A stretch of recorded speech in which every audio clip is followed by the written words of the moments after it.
Hello, welcome back to Reads of an Apple. My name is Stacy, and today we are going to talk about the books that I read in the month of 2023. Cheese is with us, as you can see. Oh, not anymore. She's been over here like, what are you doing, mommy? So let's do stats first, and then we will talk about the books that I read. So we're just going to jump into it. All right. So I read a total of 23 books for the month of June. That's a little bit over what's kind of been my par here the last little bit. I think I definitely threw in a few novellas this month, but you know, I hit 20, which is great, which is always kind of a goal that I'd like to hit in like the back of my mind. But if I don't hit 20, then it's fine. But it's just nice to finally kind of hit that. And then for page count, I wrote a total of 5,219 pages. So a little bit on the lower end pages wise. I averaged 0.52 days per book. So most of the time they were sit and read and finish it, or finish it all in one day. The average page count was 226.91. So like I mentioned, I definitely read some shorter books this month. As for the breakdowns, 0 to 99 pages, so less than 100 pages, I read 5. Oh, really? My goodness. And okay. Less than 100, I read 5 books. If they had less than 100 pages. If they were in the 100 page range, I also read 5. I've read 5 in the 200 page range, 6 in the 300 page range, and 2 in the 400s. I read 6 new authors this month, and 0 rereads. No rereads, once again. As for books for clubs, readathons, and read-alongs, I ended up not reading any. The one active read-along that I've been participating in was shifted to the beginning of July, so I'm not picking that up till the weekend that this is going up, the first weekend of July. 7 of the books I read had diversity, so we're about at 1/3, which is fun. Nothing I read was a standalone. 2 of these books were recommended to me. 5 of them I already owned, and I added 9 books to my wish list. As for how I read these, I read 4 of these physically, 12 of them via ebook, and 7 audiobooks. So no combinations this month. As for publishing, I read 16 independently published books, 2 small publisher books, and 5 traditionally published. The decades that they were published in is 1 in the 2000s, 9 in the 2010s, and 13 in the 2020s. And then as for the ages of our main characters, 10 of them were in their 20s, 3 of them were in their 30s, and 10 of them were supernatural, immortal, long life characters. Okay, and then we have where they were located. So 4 of these, that's weird. It says 5 of them I owned. Okay.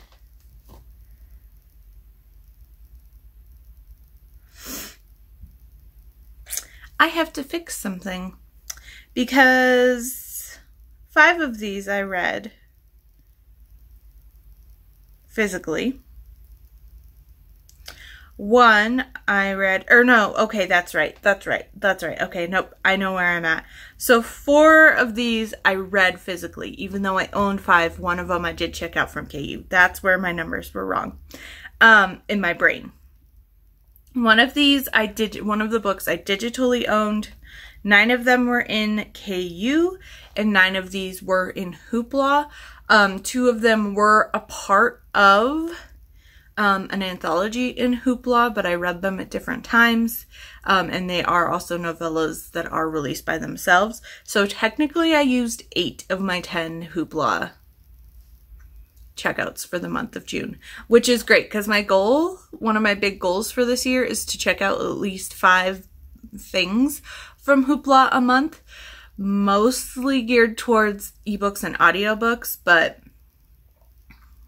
I almost got all 10 again, which is fun.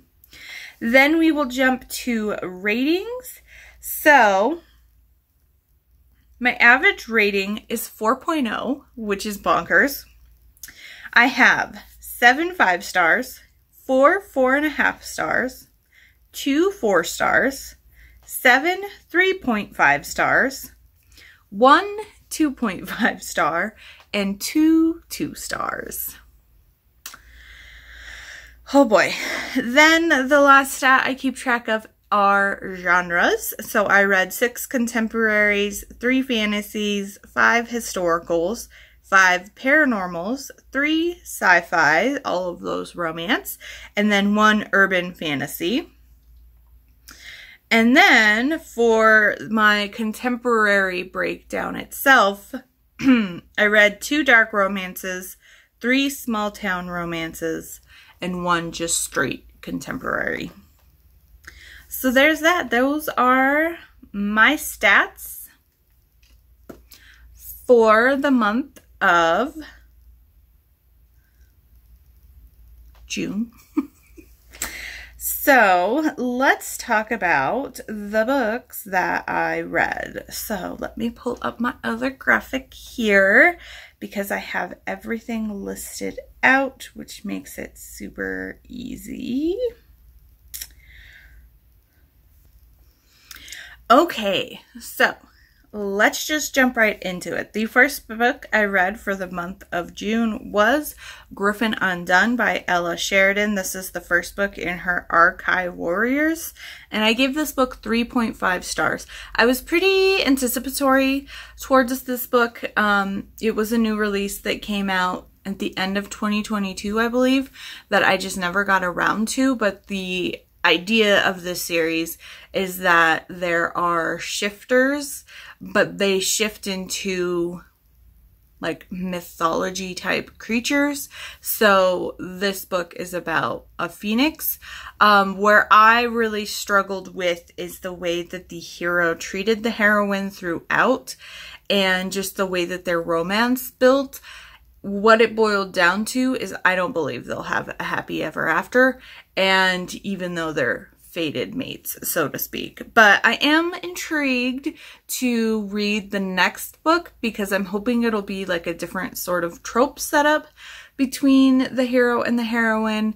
But we also will have a phoenix shifter being the head person of that. So being the main male character in that one. So I'm excited to try it, but I definitely will go in with my expectations a little more tempered. Then I needed a pick-me-up after reading that book, because even though I gave it 3.5 stars and I enjoyed it, I needed a little bit of a pick-me-up. So I jumped to my girl Alessa Thorn and read Elfshot, which is the 3rd book of her Ironwood series. This is Layla and Arnd's book. And let me tell you, there were some similarities in the way that the heroine in this book and Griffin Unbound like thought, and the way they thought about themselves, and how they kind of factored into their familial and just fit into the world situation. But this was done so much better. I gave it 5 stars. Are we surprised? I love this. Layla is after my own heart. She is a girl obsessed with fantasy. She loves Tolkien. She loves Lord of the Rings. Lord of the Rings is a comfort movie watch for her, and I'm just like, same. And she has always been like into elves and into like Legolas, and she learned Elvish, and she learned like real Elvish, and she learned Tolkien Elvish, and she ends up being fated mates with the Prince of the Light Elves, Arend, and I just loved that once they both kind of, like, once he kind of apologized for hurting her, for not exposing his true identity, which is not only Prince of the Elves, but he is the son of one of the big bad generals of Morrigan that they were hunting down, which is who we deal with in this book. And she always just kind of felt like in her family, in the Ironwood family, she's like the backup, and she doesn't have, you know, some special skill that helps her stand up. She's just always known for being the one that's always there as the backup. And so she definitely deals with some self-confidence and some self-esteem things. But I just love how Arend is just like, okay, I understand that, but I think you're amazing.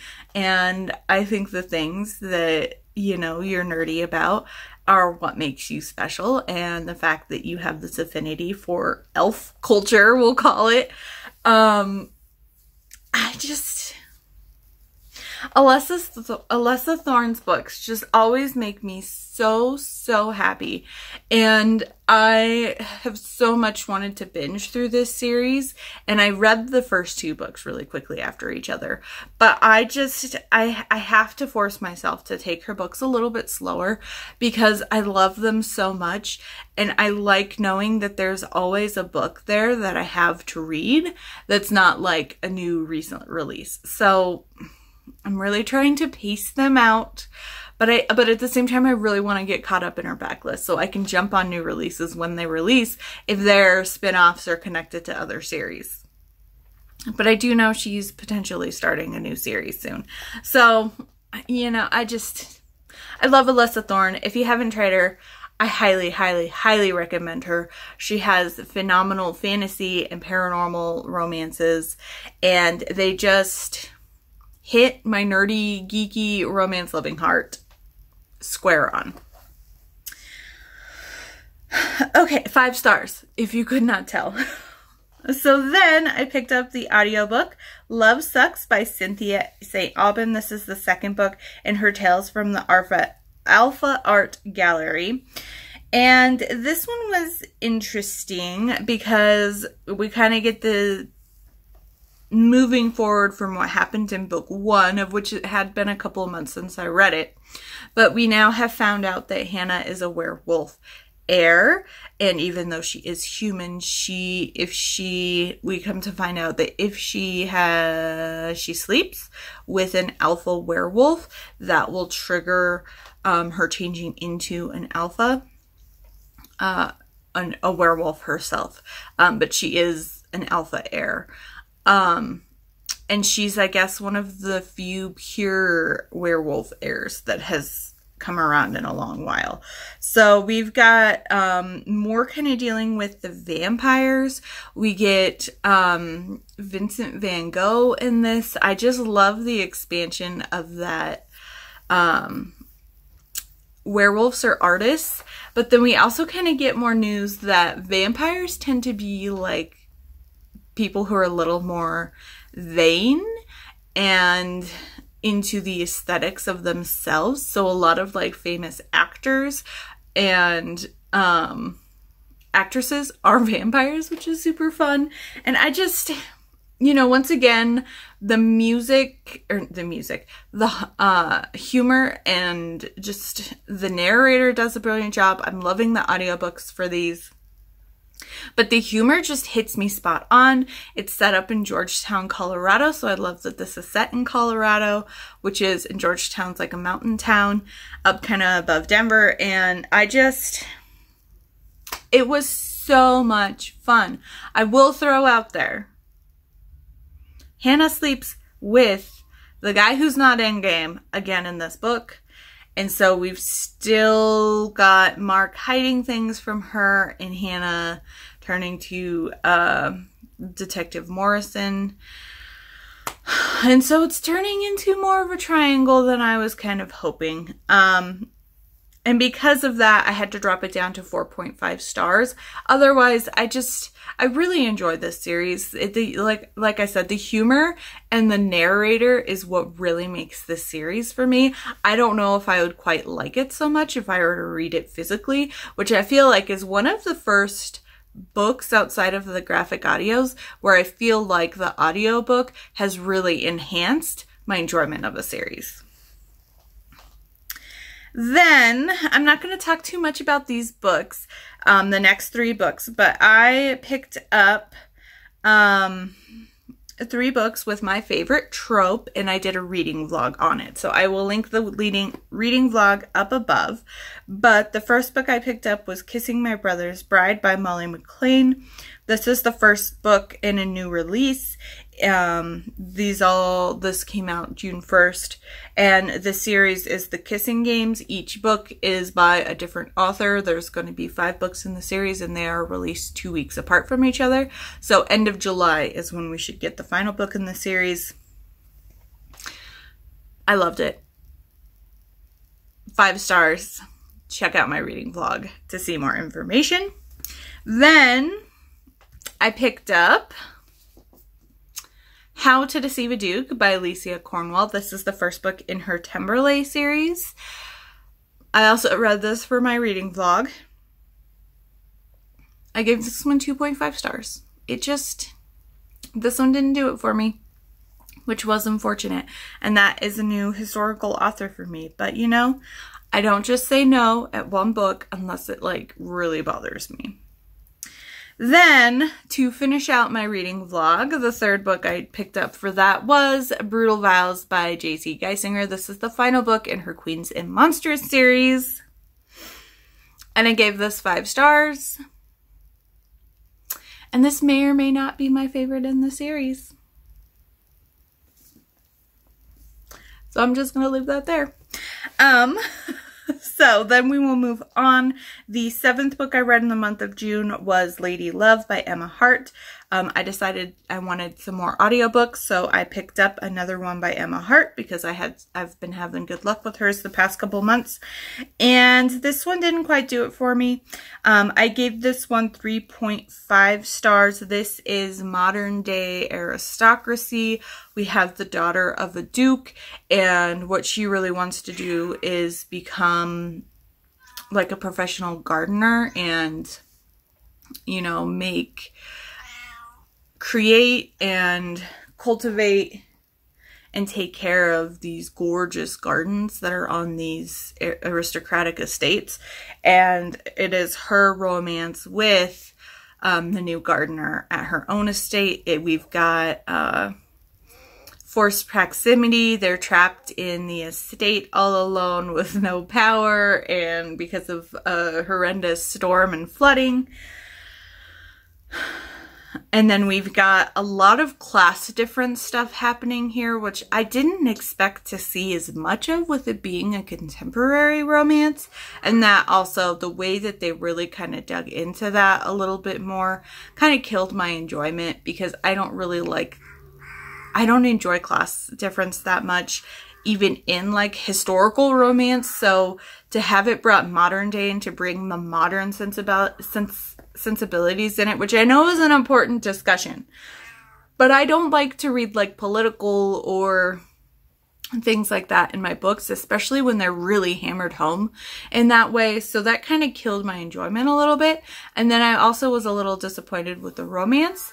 And we have suddenly another clean romance. We didn't have any steam in this one.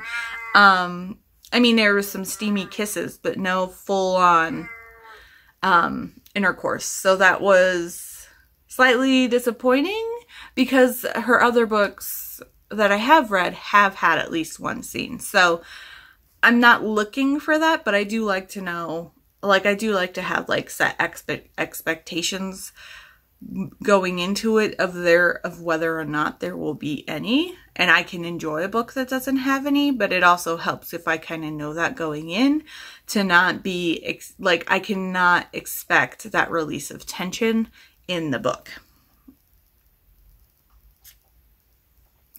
Then I picked up Untamed Alien by Luna Kingsley. And this is the first book in her Barbarian Clans of Zavrin, and I gave this 2 stars. It felt like, you know, typical, stereotypical alien romance tropes without understanding the nuance of why things excuse me, of why things happen the way they do in other alien books, or why this trope is a thing. I feel like there were a lot of different character traits thrown onto our characters, especially our heroine, that never were really explored or even made sense about the way her character was. And then our character also made some really weird decisions of talking to alien people on a planet she's never been to and making instantly friends and talking about her sex life with them. And I'm like, you don't know this person. This person is an alien. How do you know that they don't have, like, that their bodies were completely different from yours? Like, I had a lot of issues with this book. I'm nice giving it 2 stars. So I'm going to leave that there. Then, man, I hit a run. I picked up the audiobook Under a Georgia Moon by Cindy Rowland Anderson, and I did not realize until I got like a little bit into it. This is a wholesome Christian romance. I was nervous about the Christian part on how religious it was going to get. And I feel like sometimes the religion aspects or the way that the characters are can get a little like they're better than other people kind of a thing, because they are religious or they are this perfect person who, you know, is seen as pious and perfect and, you know, doesn't do this and doesn't do that and doesn't drink and doesn't smoke and is nice to absolutely everybody and has never a single bad thought about anybody ever kind of a thing. And it was fine at first, and I was like, okay, well, I've already read like a quarter of the book. I'll keep going. It's been fine so far. All it's been is like mentions of her like going to church and whatever, and it hasn't felt like preachy to me. But then we got to her interacting with other women, and the way that she degraded other women, the way that she made fun of other women because they were drinking at a bar. Even the fact that she went to a bar and was completely flipping out because she doesn't drink alcohol. All bars have drinks other than alcohol, especially in modern day. Like, DD is a very common thing. Like, you can't tell me you were so sheltered that you don't know what a DD is. It was like things like that. And then these women were getting drunk and enjoying the band, of which our male main character is the head singer for. He's trying to be a country star. And she's sitting there calling them sluts. And I'm like, because they're dressed in short skirts, getting drunk and enjoying music. I just didn't really like. And then it got worse from there. And I just didn't really enjoy. And then there was the whole, you know, when she walked to the bathroom in this bar, she, you know, when she caught eyes with people, she smiled and, you know, was like, hey, hi. And for some reason, this caused every other man in the joint to come at her because they liked her and cause a huge bar fight because she was flirting with everybody. And I'm just like, I want to be like, have you been to an actual bar? Like, yeah, maybe you'll get a couple creepers, but and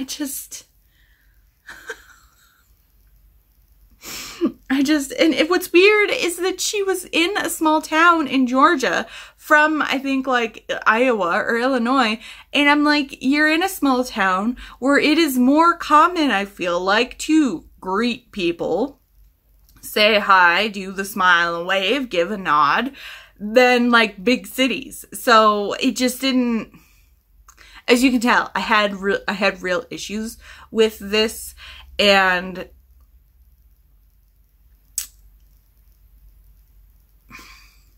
I don't know if it's because it felt like it was because this is what's touted in religion or whatever. I don't know, but I just didn't like it. But maybe because I knew it was a Christian aspect, I'm relating that to Christianity, but I just didn't like the way that our main heroine thought of other people. She was overly judgmental and honestly, at times, really stupid. Like the bar thing. I'm just like,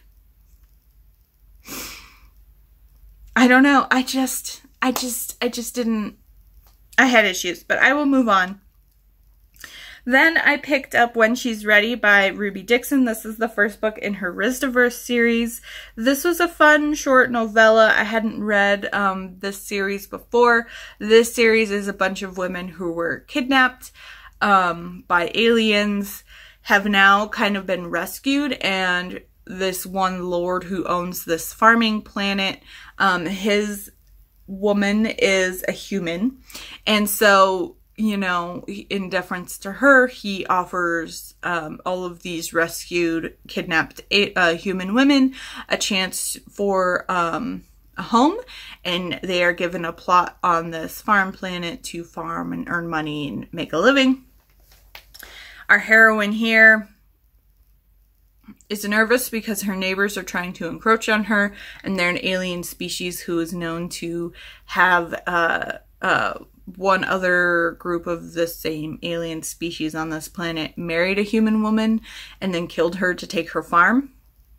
And so she's kind of getting weird vibes from her neighbors, and so she kind of, through a friend, gets set up to have a marriage of convenience with an alien who was in a prisoner of war, and then after the war ended, he just was left in prison, and so he has since escaped, and so this is kind of a way for him to kind of hide out and also provide her protection.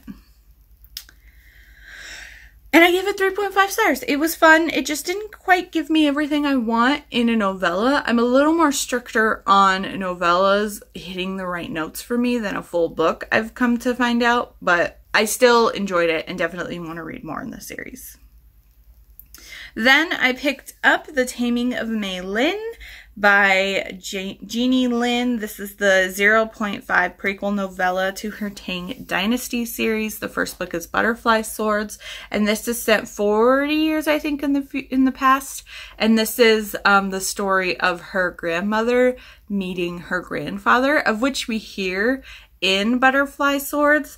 I gave this one 3.5 stars as well, mostly because I was expecting to get a more fleshed out feeling of the story that we heard in Butterfly Swords, but it was pretty much just, instead of it being told from the perspective of the grandmother in the future, we were seeing it like present day happening as we read it.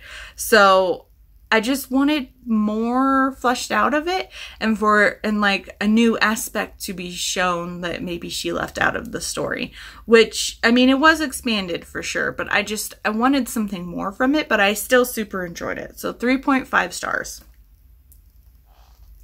Then I finally got around to November Dawn's latest release. This is her second book published. That is Dragon Unraveled. This is the first book in her Amber City Shifters series, and I enjoyed this one. I had a lot of fun with it. I gave it 4.5 stars. I really, really enjoyed this, and I'm intrigued to see where this new world is going. The first book was in a different series. I did sign up. She officially now has a newsletter. When I first read her first book published, she didn't have a newsletter or or website or really anything going on. And then I got a notification on Amazon because I followed her that this book had released, and I immediately checked it out, but I just hadn't read it yet. So I finally read it. This is a witch who her family has this, they call it a dragon egg. It's not an egg. It's a magical artifact, egg-shaped, that was created out of the scale of a dragon. And it amplifies her family's magical powers. And her younger twin brothers are playing with it, crack it. So she goes to Amber City to approach Adrian, who's like the big shifter boss here, and asks to try to finagle a drop of his blood from him so she can repair this egg. She is from a witch family, but she herself has no powers, and witches and shifters dislike each other. So we've got this like enemies kind of situation, and come to find out when he meets her, he recognizes her family line because come to find out this scale that was taken was actually from his grandfather, and when the scale was taken, it put a curse on his family. So he's going to use her to break the curse on himself and any future potential heirs he might have, and she's trying to get a drop of blood from him so she can help restore her family's artifacts. So it's super fun, and I really loved it. Then I went to another shifter book, and that is Sink or Swim by Maddox. This is the second book in her Relic series. This is Jackson and Baja's book. I give this one 5 stars. This is my favorite of the two so far. I love this. We get Grumpy, Sunshine, forced proximity. They're forced to go on a cruise ship to enter into this, you know, rich upper, the 1%er, so to speak, or 2%ers, whatever the phrase is, secret auction for historical artifacts, and they're trying to get some fossils, and I think it's Spinosaurus fossils, and that's why Baja is like stressed about being there, because he is a Spinosaurus shifter. And I'm not gonna spoil what Jackson is, because I was just like not expecting Maz to pull out that dinosaur out of all the dinosaurs she could pull. I'm still hoping in the other 2 books we have a Stegosaurus shifter, even if it's just in the background. But, you know, Stegosauruses are my dinosaur of choice. But anyway, I thought this was super fun. We get a little bit of like suspense, mystery kind of going on. We get this really, really adorable scene that will live in my head rent-free of them in dinosaur form, and Baja's dinosaur trying to court Jackson's, and he like brings him a shark, and it is just one of my favorite like courting shifter scenes ever. I think it just was so funny and so cute, and I really, really love this book. And so books 3 and 4, definitely, I'm gonna have to try not to compare them too much to this one, but I'm excited to see what the other books are going to be. Okay, on to book number 14. We have Under the Boardwalk by Felice Stevens. I read this via audiobook. This was available on my Hoopla. This is the first book in her Landmarks series. This is an MM romance set on the boardwalk. And we have Alexei, who is his parents or his grandparents are Russian immigrants. And they have kind of set up their family on the boardwalk here in around Coney Island, and they own a frozen custard shop, and that's pretty much what happens. Alexei has always been kind of different from his family, and he's always wanted to leave and travel and explore the world. But his family has never really understood that, like why or how. And so he's just really kind of struggling with his wanderlust and just not feeling like he's not understood by his family. His family also does not know his sexuality, but he has, for the past couple summers, had a crush on a singer who has come to the boardwalk during the summer, and they finally talk for the first time in person, and both realize that they are of the same sexuality and they are into each other, and this very quickly ramps up into the steam. I was a little surprised how quickly it got steamy, but I was a little worried that it would, like, how I would feel about them saying that they loved each other. But very quickly, the other, our singer hero, Cam, he's like, yeah, no, I've never been in like this insta lust or something like that. Like they talk about it being lust and not love. And I enjoyed this one. There were some of the elements I thought were a little overly angsty that felt like they didn't need to be overly angsty. And then I also didn't like that Alexei telling his parents about his sexuality, and then also that he ended up leaving because he gets a scholarship opportunity to study abroad because he's still in college in, I think, London. And so he like throws both of these things at them at once, and I felt like there wasn't enough,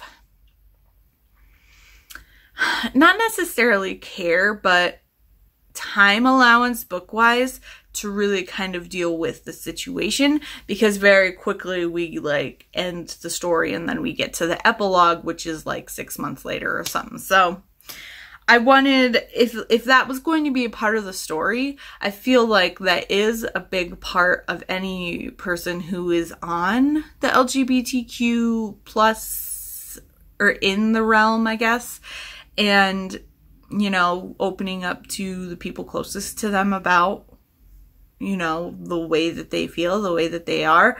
And I just wish that there was a little bit more time. And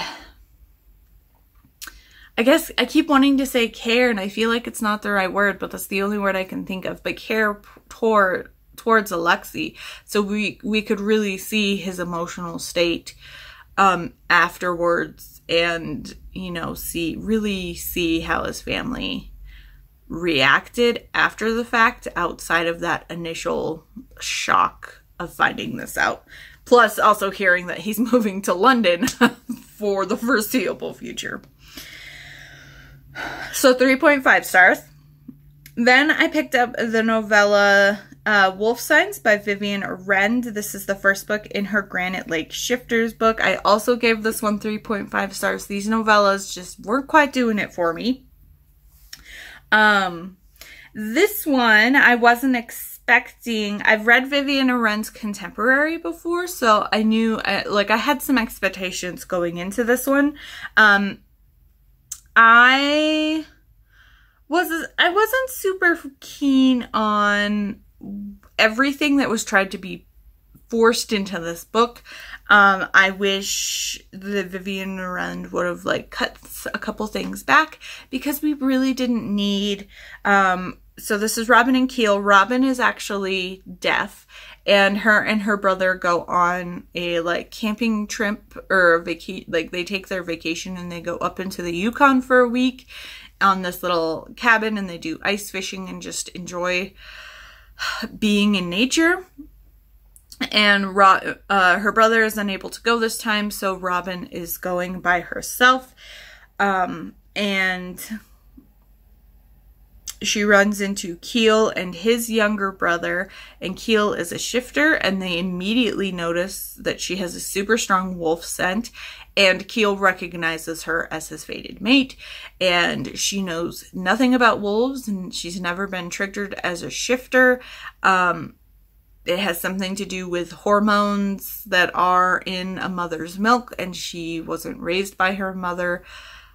Still don't quite exactly know why she wasn't raised by her mother or what happened to her parents, but she was like adopted in to this like half wolf family, which we find out later.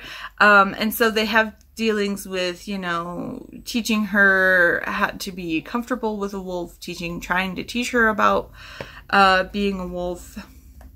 Then we have the fated mate situation and like the insta-love and insta-lust situation happening between them. Then his brother gets trapped in an avalanche, and then we deal with Keel preparing to fight to be the alpha of his werewolf pack. Just a lot for this little bit of pages, and I would have preferred it to more stick to just Robin and Keel, like Robin discovering her wolf and that situation, and then her and Keel really solidifying as a couple. I didn't really need anything else. Then, book number 16, I picked up Shift Out of Luck by Abigail Owen.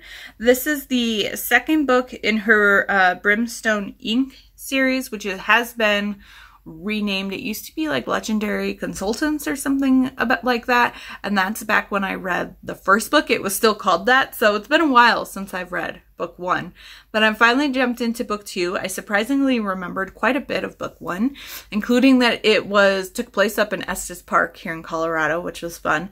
But this is a paranormal romance. In the first book, we see that there are 2 werewolf shifters who are getting married.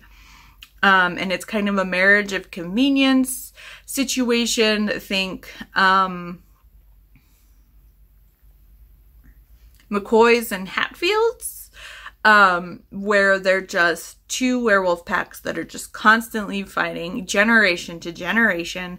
And here we have our heroine and our hero getting married to try kind of help bridge this rivalry and bring the packs together and become one. And it just, most of the tension in this is, so in the prologue, we see them the first night after the wedding. We see the wedding in the first book. And then we have them kind of dealing with solidifying themselves as a couple and dealing with, they're both alphas, and so dealing with kind of figuring out how they can capitulate without feeling like they're losing power. And then we have when our heroine shifts, her wolf wants to attack him, and so they have to be very careful, and she's trying to figure out what's wrong with her wolf and why her wolf hates him, and she's constantly growling at him, and she doesn't like things she does, and she's like, well, maybe it's because I'm stressed out because it seems like he's making all the decisions and that I'm just kind of being tossed aside and that I don't have any power over people anymore. And then we've got people from her pack trying to challenge her for alpha because they don't like the situation and they don't want to be blended into 2 packs, and it's a whole thing. But I had so much fun with this, and when we find out at the very, very end of the book why her wolf won't, like there is a small time jump for like the last chapter or for the epilogue.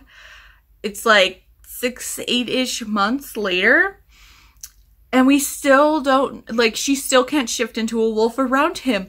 And she finds out, and I'm like, duh. I didn't think about it either, but I was like, of course, duh. And I mean, I had a little thing where I thought about it when the situation happened in the very beginning of the book, but then I was like, it's not a thing. Like, I was just like, oh, I just noticed this tiny little thing, but it's whatever. And then it turns out that tiny little thing was the big thing. And I was like, why did it? Because I was trying to figure out, why is her wolf attacking him? And I didn't go back to that tiny little thing that I thought about in the beginning of the book. And that was the whole thing.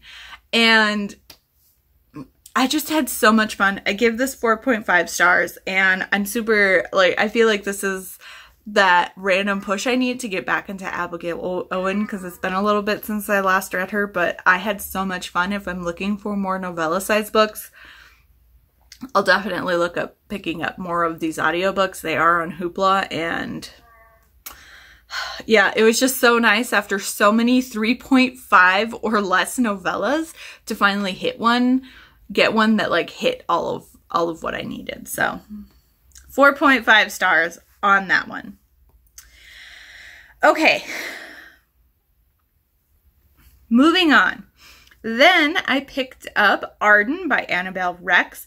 This is the 2.5 novella in her Intergalactic Soulmate series. I enjoyed this series. I've read the first 6 books in it. They are kind of set into like 3 different friend group trilogies. So if you want to like jump in on book 4, you can. If you want to start with book 1, I super enjoyed it. Basic theme of this series is for not this book specifically, but for the series in whole, when humans are brought into like the intergalactic universe, they have this DNA soulmate matching thing. For other aliens, when you come of age, whatever that means for your race, you just automatically take this and then your blood is on file, or your DNA is on file to be matched to your potential fated mate. So in this one, we get Alendi and Ardan, and these are actually both alien races, which is different from the main series. But Alendi is the older sister. She is a princess to book 3 in the series, or book 2 in the series. It's Kale, whatever book his is, but he's in the first trilogy. This is his older sister, and we actually see her with Ardan in the series, in like the main books in the series, a side character. So it was super cute to jump out and see the way that they got paired. Alendi, like I said, is a princess, and she's really kind of struggling with finding her place, both in her family and just in life. And so she kind of runs away when she's supposed to take her DNA matching the first time, and she just kind of parties it up and is drinking and doing things to numb whatever pain she has going on inside. And then her mother finally is like, I let you try to do what you wanted to do and it's not working. Time to come home. And so she's brought home and she does the match, and then she gets matched with Ardan. And Ardan is, you know, he's a science data and he's a numbers person. And, you know, his family is like freaking out because he's getting matched with the princess, and he's like surly, introvert, numbers person. And they are expecting her to be this princess thing, and so they set this big party, and she shows up and she's just like, oh, I have to put my princess face on. And her and Ardan really are matched perfectly for each other. They don't want to be around people. She really is an introvert at heart, and I just loved it. I gave it 5 stars. It gave me everything I could want in a novella, and I loved it. Then we're not done with my little novella streak here.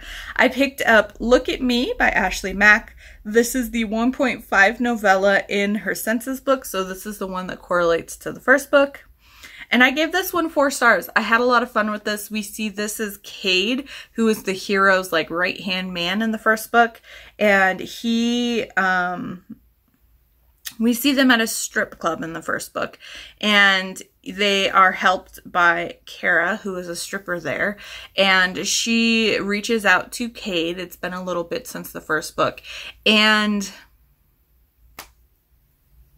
she is being stalked and more by this person. And she comes to Cade for help because she tried going to the police and they didn't do anything, which was one of my big sticking points of why this got 4 stars and not 5. And, you know, this guy is taking pictures of her while she's like naked out of a shower kind of a situation and posting them online. He, at some point, took her identity and was trying to claim she was her and sign her up for things online, which I didn't quite understand what exactly he was signing her up for, but there is mention that he took her identity at some point, and I'm just like, well, that itself is a crime, but okay, cops. And so this is just Cade rescuing her, and really kind of we see him opening up really for the first time to someone for this type of a relationship. And I mean, it was quick, but it worked, with them both being kind of mafia mob adjacent, and knowing that there could be a moment where either of them could die at any point. And then just with the heightened situation of this deranged stalker situation, I can see, it worked for me on how quick their relationship was just because of their life situation. So 4 stars, I loved it. And we do get a teaser, so I need to finally go back and pick up the second book. I read the first book in this series before the novella was out and before the second book was out, and I was super excited for it. And then I just never went back to it once the second book came out. So now she has multiple books in this series and a whole other series. So another author that I was like, oh, I read their debut and I really loved it. I'm excited for more. And then I just never went back. So I need to go back for more Ashely Mack for sure. Then I picked up another of Jeannie Lin's novellas, and this one was Capturing the Silken Thief. This is the prequel novella to her Ping Kong Lee mysteries, of which the first one I think is like the Red Lotus Palace or something. It is the one that we read for Rake Appreciation last year at some point. And I also gave this one 3.5 stars. I enjoyed this one. I think I liked this one a little bit better than the other one. This one we have a musician who is in the red light district, and there is a famous poem book that has been stolen for like a very famous concubine, of which we do hear her and see her artwork and stuff in the first book. But this book has been stolen and there's a huge reward out for it. And so she is trying to track down the scholar that stole this book because she wants the reward money to then pay for her freedom from this musician's troupe. So she gets the information and she has some of her troupe members. She pays them to kind of mug and steal this person's things. And it turns out it's the wrong scholar. But they end up working together to find this book. And, you know, more hijinks ensue. But I thought this was super cute. I definitely liked this one better than the other one. But maybe because we hadn't heard the story before. But I also gave it 3.5 stars, but I enjoyed it. And like I said, I'm just so much more pickier on novellas than I am full-length books. But I had fun with this one, and I'm excited to get back to Jeannie Lin's full-length books for sure. But it was fun to kind of get little tidbits of here that keep me in that ancient Chinese historical romance realm. So that was fun. Then Book 20 was new release, Magic Claims by Ilona Andrews, Book 2 of Kate Daniels' The Wilmington Years. 5 stars. I mean, are we surprised? It's Ilona Andrews. It's a new release. Of course it's 5 stars for me, right? Oh my gosh. I devoured this book, which is funny because their fan club is the Book Devouring Horde. But unintentional pun. We have Kate and Curran. So this is set between the end of Kate Daniels' Magic Triumphs and Blood Heir, which is the spin-off series, well, one of the spin-off series, but specifically Julie's books. We get references to Julie in here and what happened with Julie. We get Kate and Curran kind of deciding to rebuild things and kind of move forward with their lives, stop trying to be playing normal parents, and just really kind of both coming to terms with the fact that, yes, they are both powerhouses, and their son is going to be doubly the powerhouse, and, you know, they need to accept it and teach him what to do and what not to do, and not keep him like sequestered from everything. Every time Curran called Kate, he's like, my wife, this is my wife Kate, or he'd just call her wife.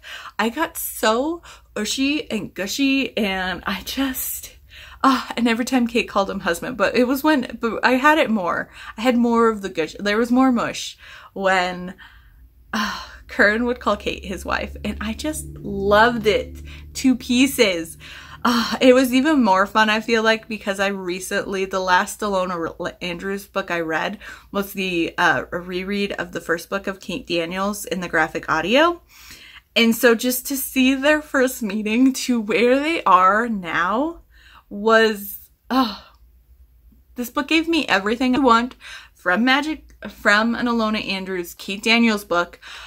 This was supposed to be a novella. It is now a novel, and I loved it. I loved it. I feel like so bad because I don't know what to say outside of I loved it. But we get Kate being a badass. We get Curran being a badass. We get them helping people who are trapped in a town, and we've got weird prehistoric magical people popping out of the forest, and the forest trying to claim things, and weird magic and human sacrifices that Kate and Kern are trying to stop. And it was just so much fun. I love Kate and Kern, and I love the Lonely Andrews. And yeah. Then I picked up The Elusive Lord Everhart by Vivian Lorette. This is the first book in her Rakes of Fallow Hall series, which is her second published series. I am slowly working my way through her backlist and reading her in publication order. This series in a whole will all be new for me. I hadn't read any of the books in this 3-book series. This one I gave 4 stars. So this one is super fun. We have the heroine of the 3rd book in the previous series. This is her, she's the oldest younger sister of the hero from the previous book, and the cousin of the hero from the 1st book in her previous series. So, you know, we've got all these connections kind of going on here. They're all kind of in the same extended friend group. And this one was fun because Callie received a letter about 5 years ago, and from someone who was confessing their love to her. And she fell in love with this person through their letter, through their words. She is a huge reader and a little bit of a daydreamer. And then shortly after, 6 other letters pop up in the ton, and they're known as the Casanova letters. And she knows they're all written by the same person. However, hers is definitely more heartfelt. And so she then, you know, gets her heart broken, and she has a run-in with Everhart, and there is talk of her cousin, even though her cousin is now married, to being the first married person to receive a Casanova letter. And so, you know, she finally has the chance to potentially expose who this Casanova is and get her revenge. And of course, the Casanova letter is Everhart himself, Gabriel, and he has basically been in love and pining for Callie for 5 years plus, and we finally kind of get them coming together and finally getting their AGA. And I had so much fun with this. I did wish the romance moved a little bit quicker.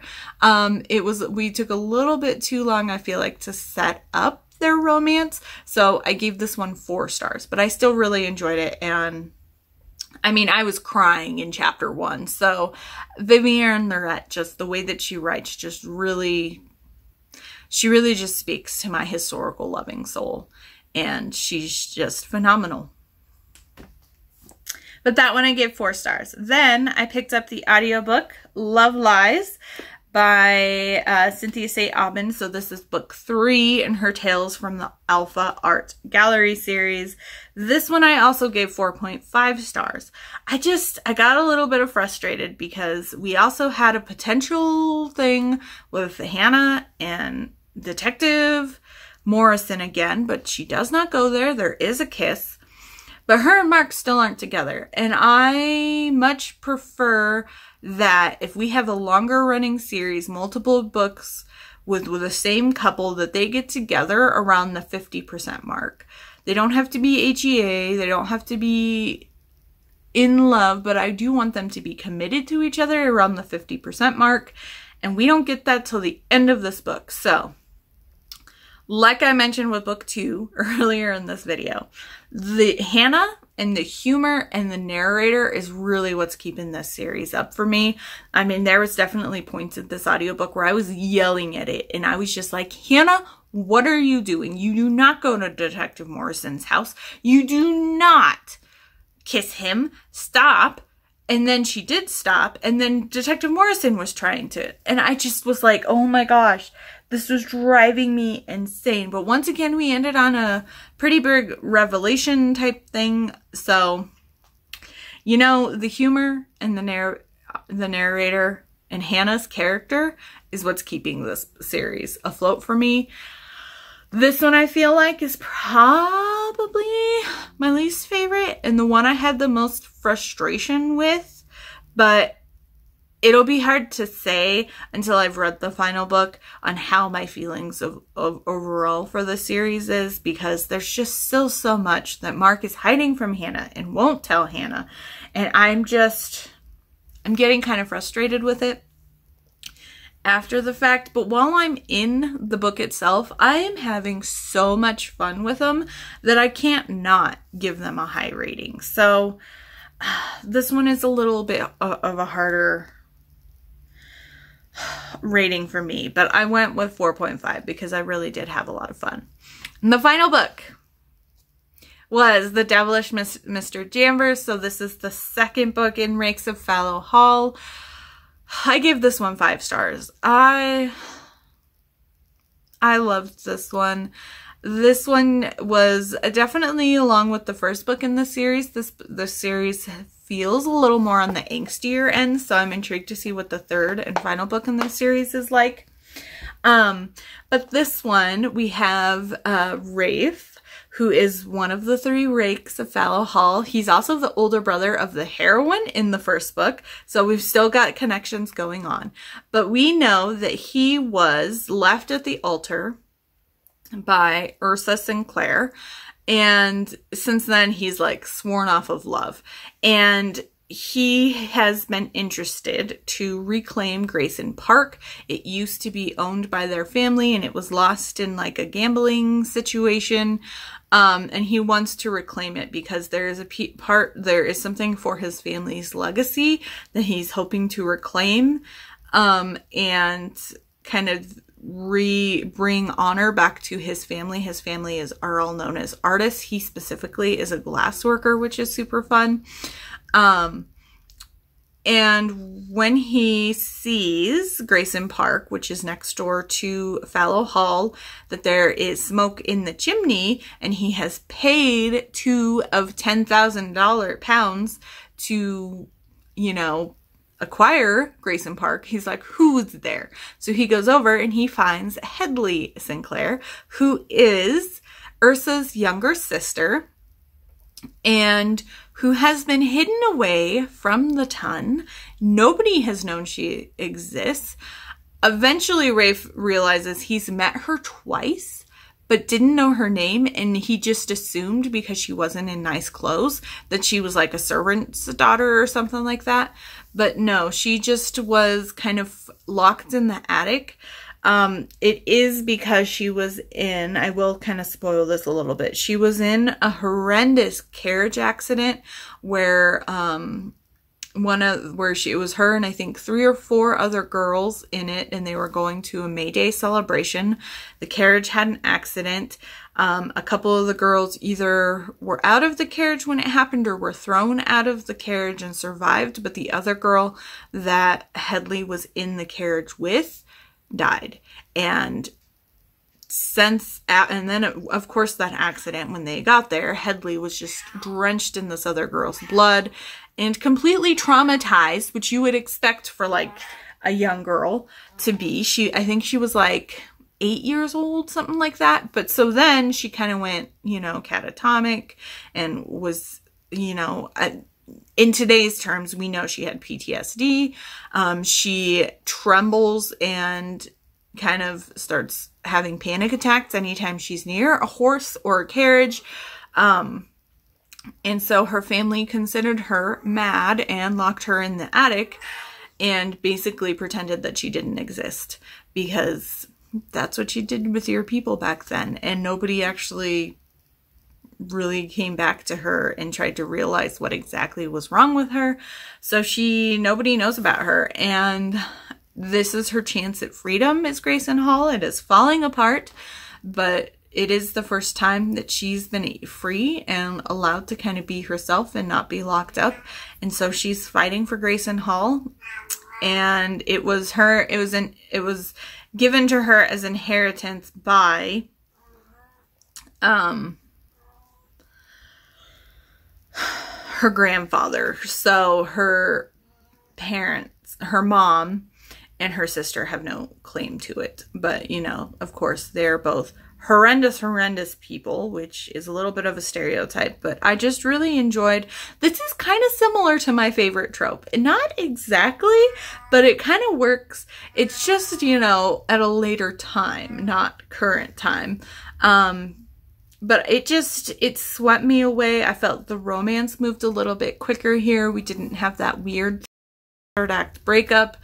Or that jarring third act breakup that just was from a silly misunderstanding or just from, you know, snap judgments being made kind of a thing. And it just, books like this are why I fell in love with Vivian Lorette and why she is still one of my favorite historical romance authors. And I loved it. I can't wait to read the third book in this series, and that will be the final book in a series that I hadn't read any books in. All of the other series I still do have a couple books left to read in her backlist, but in those other series, I have at least read 1 or 2 of those books. She typically does trilogies, although her most recent series that just ended, Mating Habits of Scoundrels, was a 5-book series. But anyway, I'm going to stop there because this is a super long video. There are the 23 books that I read in the month of June. I definitely tried to calm down on readathons and just focus on mood reading and picking up whatever I wanted to read. That didn't quite happen because I started so many other reading challenges. And where my mood reading took me, I was expecting to read a lot more historical for the month of June, but you know what? It's okay. I was all over the board. I read a lot of books I really loved, but I also read quite a few books that were in the lower ratings for me, which is kind of weird. But that's what happens when I start pulling new authors and trying new books. And, you know, sometimes they don't all win. So I'm going to leave it at that. Thank you so much for watching. If you'd like to leave me a comment, let me know what your favorite books of June were, or if you are interested in any of these, or have any other recommendations based on the books that I have read here. I know that's a lot. Choose one, choose none. If you'd like to just leave me an emoji, leave me something purple, because the dress on Devilish Mr. Danvers is purple. So leave me a purple emoji for fun. But otherwise, don't forget to like and subscribe, and I will see you all soon with another video.